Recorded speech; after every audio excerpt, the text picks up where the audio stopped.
Hello viewers, good morning. This is Rambir Singh and you are watching my channel Rams Academy. आज हमारा जो topic है वो the last lesson के scene passages को detailed में हम यहाँ समझेंगे और उनके संदर्भ में उनके अंतर्गत जो प्रश्न दिए गए हैं उनको हम सॉल्व करने की कोशिश करेंगे। तो पैसेज पढ़ने से पहले हम थोड़ा सा इसकी समरी को यहाँ डिस्कस करेंगे। तो जो पाठ है वो कहता है, पर्शियाई सेनाओं ने बिस्मार्क के अधीन वर्ष 1870 में फ्रांस पर आक्रमण कर दिया। सभी जर्मनी वासियों ने पर्शिया का साथ दिया। फ्रांस की पराजय हुई। एल्सेस तथा लॉरेन नामक फ्रांस के दो क्षेत्र पर्शिया के अधिकार में आ गए। नए पर्शियाई शासकों ने इन दोनों क्षेत्रों के स्कूलों में फ्रांसीसी भाषा का पढ़ाया जाना निषिद्ध कर दिया। यानी कि जो ये चैप्टर है ये पर्शियाई शासकों ने जो दो क्षेत्रों को जीता था, एल्सेस और लॉरेंस, उनमें पढ़ाने वाले एक फ्रांसीसी अध्यापक के बारे में है जो अपना अंतिम अध्याय देता है, क्योंकि फ्रांसीसी भाषा को रोक दिया गया था पढ़ाना, इसलिए उसका ट्रांसफ़र कर दिया गया था और वह अपने पुराने स्कूल को छोड़कर अगली सुबह जाने वाला था। इसलिए वह अपने विद्यार्थियों को अपना अंतिम पाठ बहुत ही लगन और श्रद्धा के साथ पढ़ाना चाहता है और वो चाहता है कि वो जितना भी कुछ जानता है वो आज के ही दिन में उनको सब कुछ सीखा जाए। कहानी पूरी स्थिति की कारुणिकता को व्यक्त करती है तथा मिस्टर हैमल नामक फ्रांसीसी अध्यापक की शांत गरिमा को भी दर्शाती है। तो आइए पहला पैसेज पढ़ते हैं।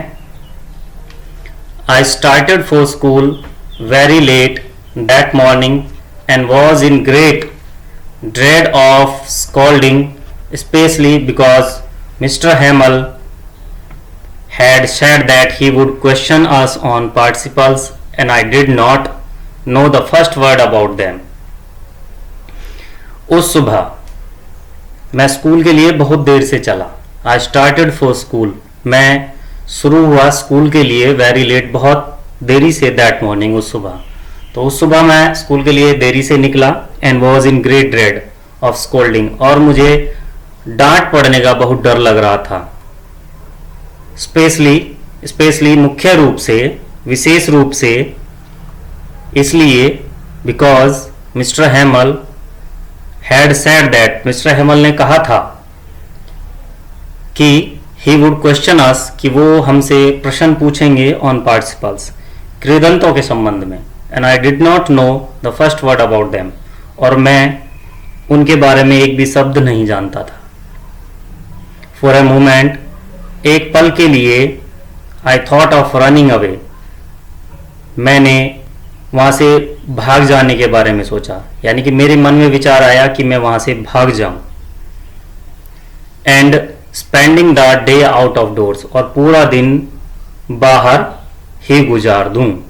It was so warm so bright, यह उस दिन का जो दिन था बहुत ही सुखद गर्मी वाला था और बहुत ही चमकदार था। The birds were chirping at the edge of the woods, edge means होता किनारा, वुड्स मीन्स जंगल। पक्षी जंगल के छोर पर, किनारे पर चहचहा रहे थे। And in the open field back of the sawmill, और खुले हुए मैदान में, आरे की मशीन के पीछे, the Persian soldiers were drilling, पर्सियाई नौजवान अभ्यास कर रहे थे, ड्रिलिंग कर रहे थे। It was all much more tempting than the rule for participles, ये सब कुछ कृदंतों के नियमों की तुलना में मुझे ज़्यादा अधिक आकर्षक लग रहा था। But I had the strength to resist, किंतु मुझ में इसका प्रतिरोध करने की क्षमता थी। And hurried off to school, और मैं तेजी से स्कूल की तरफ चल दिया। Question first, from which chapter have these lines been taken? These lines have been taken from the chapter The Last Lesson. Who is the writer of these lines? इन पंक्तियों का लेखक कौन है? The writer of these lines is Alphonse Daudet. Why was the narrator full of fear? Why was क्यों था the narrator निबंधकार वर्णनकर्ता full of fear भय से डरा हुआ. He was in great fear because he was late for school. Also, the teacher was to ask questions on participles and the narrator did not know a word about participles. Next question, who was Mr. Hamel? Mr. Hamel कौन थे? He was a teacher of the French language in a district of France. France के एक district में वो एक French भाषा पढ़ाने वाले अध्यापक थे. Where were Persian soldiers drilling? Where कहाँ पर Persian soldier पर्सियाई नौजवान were drilling अभ्यास कर रहे थे. They were drilling in the open field back of the sawmill. वे खुले हुए मैदान में आरे की मशीन के पीछे या आरा के पीछे अभ्यास कर रहे थे.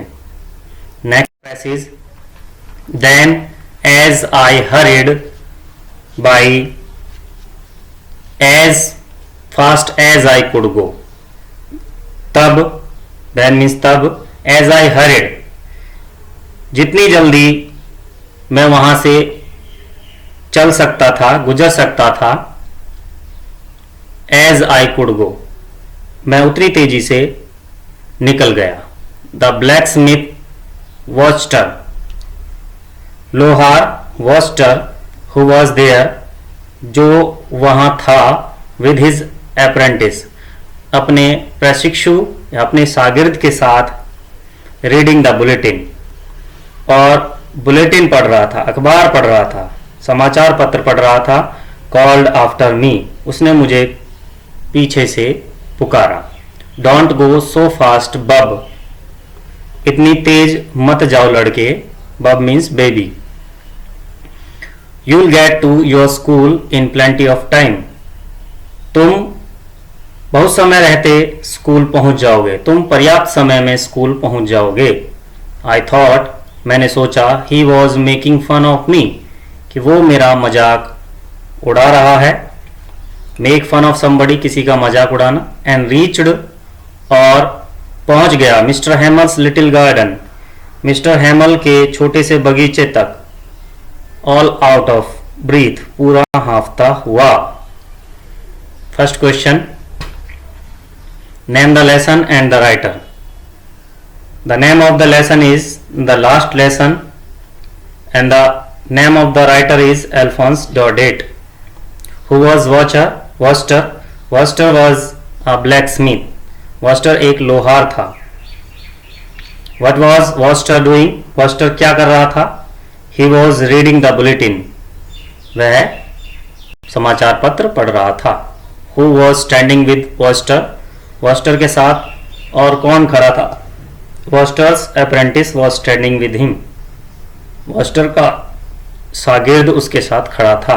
Who does I in the passage refer to? गद्यांश में I किसकी ओर संकेत करता है, दर्शाता है? It refers to little French. यह नन्हे फ्रेंच की ओर दर्शाता है. तो उम्मीद करता हूं बच्चों आपको ये दोनों पैसेज समझ में आ गए होंगे. आप मेरी वीडियोस की नोटिफिकेशन टाइम पे पा सकें इसलिए बेलकॉन जो मेरे चैनल का बेल आइकॉन है उसे दबा दें और इसे सब्सक्राइब कर लें. धन्यवाद.